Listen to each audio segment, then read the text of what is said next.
Something is happening in silence.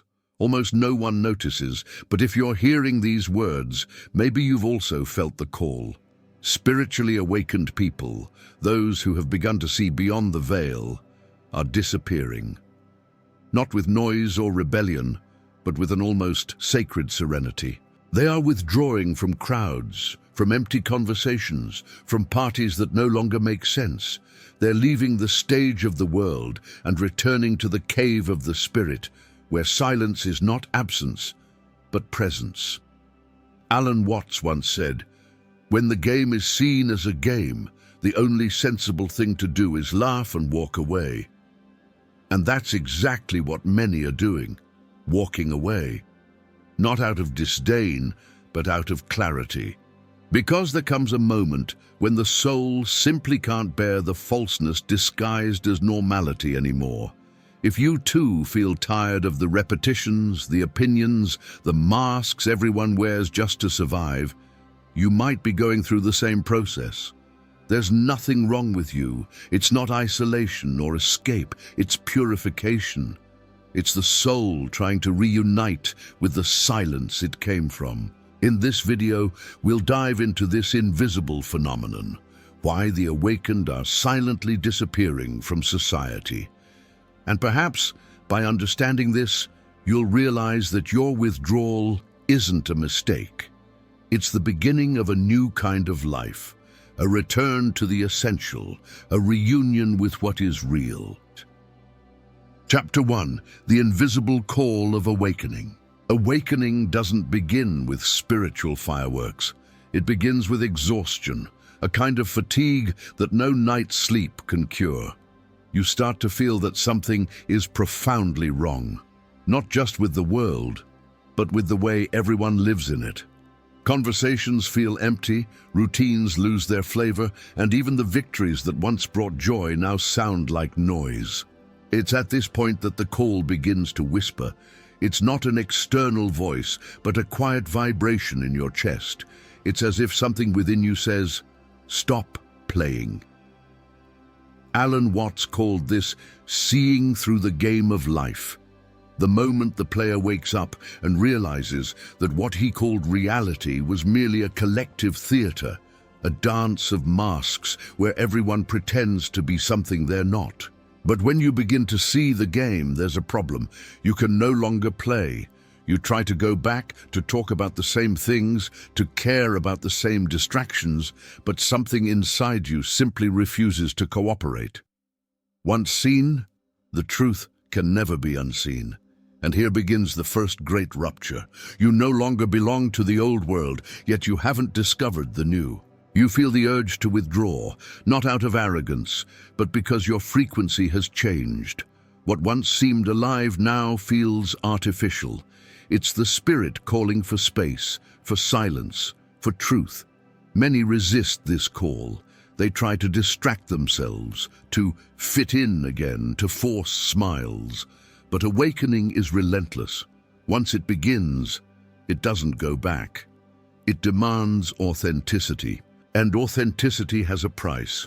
You will lose everything that was false. So if lately you've been feeling this natural withdrawal, if your soul is asking for solitude, don't fight it. You're not losing the world, you're being called back into it, but in a new way. A way that begins with the disappearance of the old self. Chapter 2. The Price of Clarity. When clarity arrives, it doesn't come as a gentle blessing. It comes as a rupture, because to see clearly means to stop fitting in. You begin to notice that much of what the world calls normal is actually insanity disguised as routine. The rush, the consumption, the competition, the constant fear of not being enough. All of it reveals itself as a collective choreography of sleep. Alan Watts said, "The most dangerous illusion is believing that what everyone does makes sense. And when you awaken, you realize how long you've lived trying to appear sensible to a sleeping world.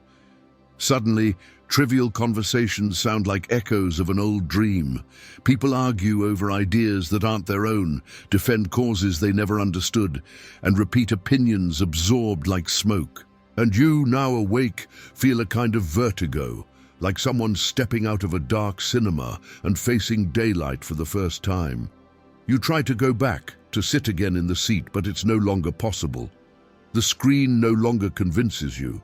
Social life feels staged, and the price of that clarity is solitude, but not a sad solitude.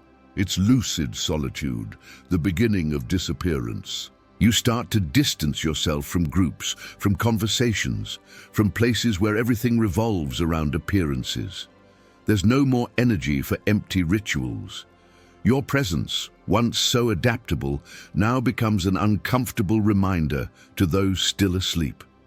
They sense, even without words, that you no longer play the game. And then comes the judgment. You've changed. You're strange. You've drifted away. But in truth, you've simply begun to be real. The mask has fallen, and with it all the old identities, the sociable friend, the efficient professional, the obedient child, the predictable man. Clarity demands sacrifice. You'll lose the applause, but you'll gain the truth. You'll lose belonging, but you'll find freedom. Disappearing is the price of seeing, and in that silent disappearance, consciousness begins to bloom. Because only when you stop belonging to the collective dream can you finally awaken. Chapter 3. Solitude as a portal. Most people fear solitude, but for the awakened man, it is initiation. Silence, once uncomfortable, becomes a temple. It's within it that the noise of the mind begins to dissolve, and the soul can finally listen to itself. When you withdraw from the world, something magical happens. Solitude begins to change shape. It stops being absence and becomes presence. It stops being isolation and becomes space. As Alan Watts said, it is only when we are truly alone that we can discover who we really are. At first, the silence may feel heavy. You miss the voices, the distractions, the movement. But if you stay, something begins to reorganize inside you. Thoughts lose their urgency, emotions find rest, and consciousness begins to expand like a vast, open field. Solitude is the laboratory of being. It's there that the false disintegrates and the essential emerges. It's like the cocoon that surrounds the caterpillar before metamorphosis. Disappearance isn't escape, it's gestation. You're not withdrawing from life. You're preparing to live it on another level. Try this small exercise. Close your eyes for a moment. Imagine yourself alone in a vast field, without noise, without demands, only the sound of the wind and your own breathing. Notice that in this space there is no fear. There is peace. There is clarity. There is something within you that observes everything and remains unshaken.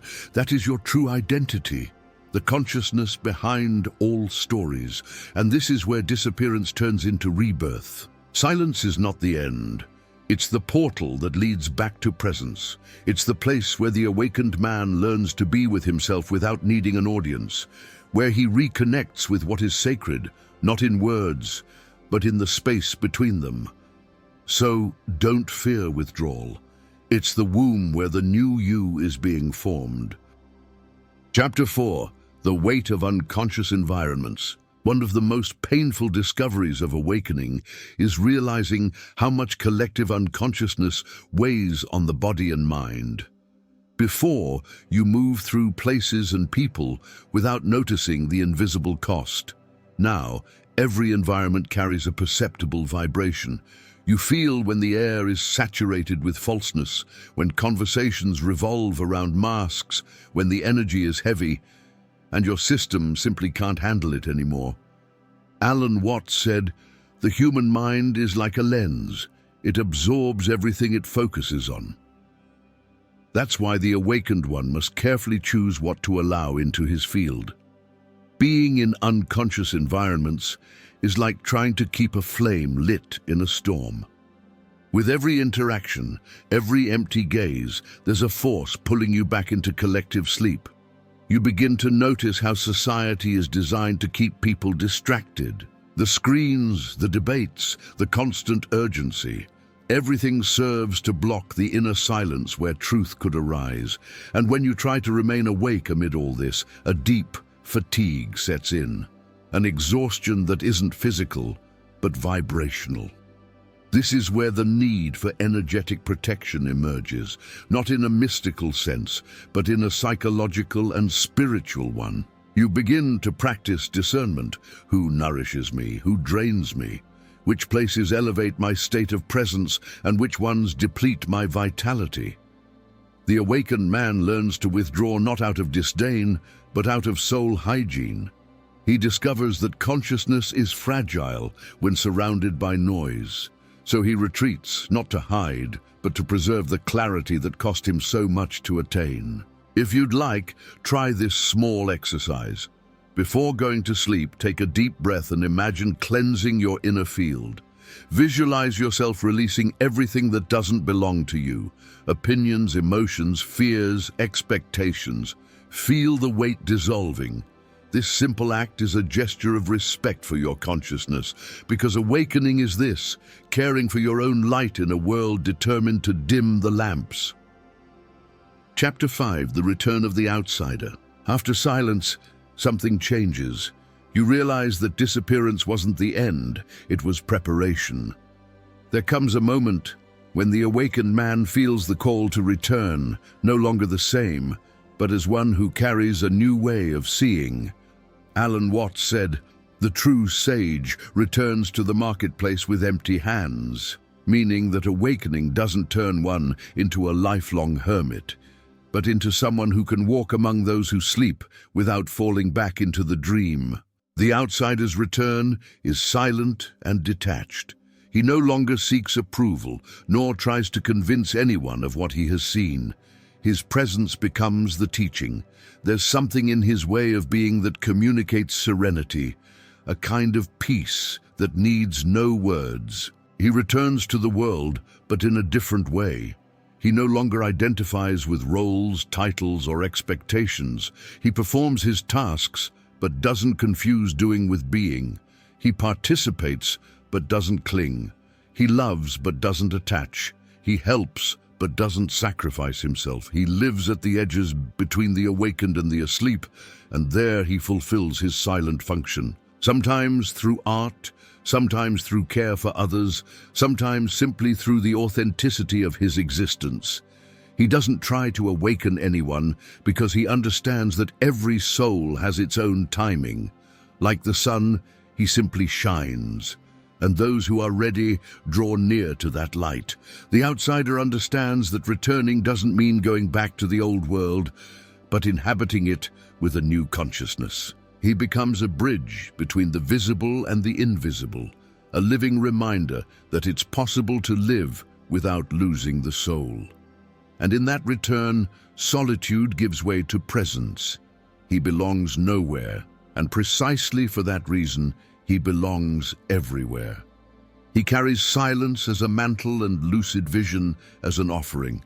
Disappearance has fulfilled its purpose. Now the awakened one walks among men, but with his heart anchored in the eternal. Conclusion: disappearance is the beginning. Disappearance is not escape. It's a return to the origin, to the essence, to what has always been silently waiting for you beneath the layers of roles, masks, and demands. When the soul awakens, it needs silence, not applause. It needs space, not distraction. And that's why so many are withdrawing almost without realizing it, almost unintentionally. It's not giving up on life, it's rediscovering real life. Alan Watts said, "The person who understands the game doesn't abandon it, he just no longer lets himself be fooled by it." So it is with the awakened one. He disappears from the stage, but remains present in the theater. He observes the world, but no longer confuses himself with it. His presence becomes subtle, almost invisible, yet profoundly transformative. Maybe you're also at that point, tired of the noise, the disputes, the effort to fit in. And maybe you feel guilty for withdrawing. But there's no guilt in preserving your light. The world doesn't need more shouting voices. It needs silent, whole, radiant consciousnesses. So allow yourself to disappear for a while. Withdraw, meditate, heal. Let the old dissolve, and when you return, come back different. Not as one who tries to convince, but as one who lives what he has discovered. Because this is the true cycle of awakening, to die to the false, to fall silent in between, and to be reborn in the real. Disappearance is merely the interval between the dream and lucidity, and in that interval, the free man is born. If these words have touched something in you, share your experience in the comments. Tell other silent awakened ones that they are not alone. This is the inner sanctuary, a refuge for those who have begun to see.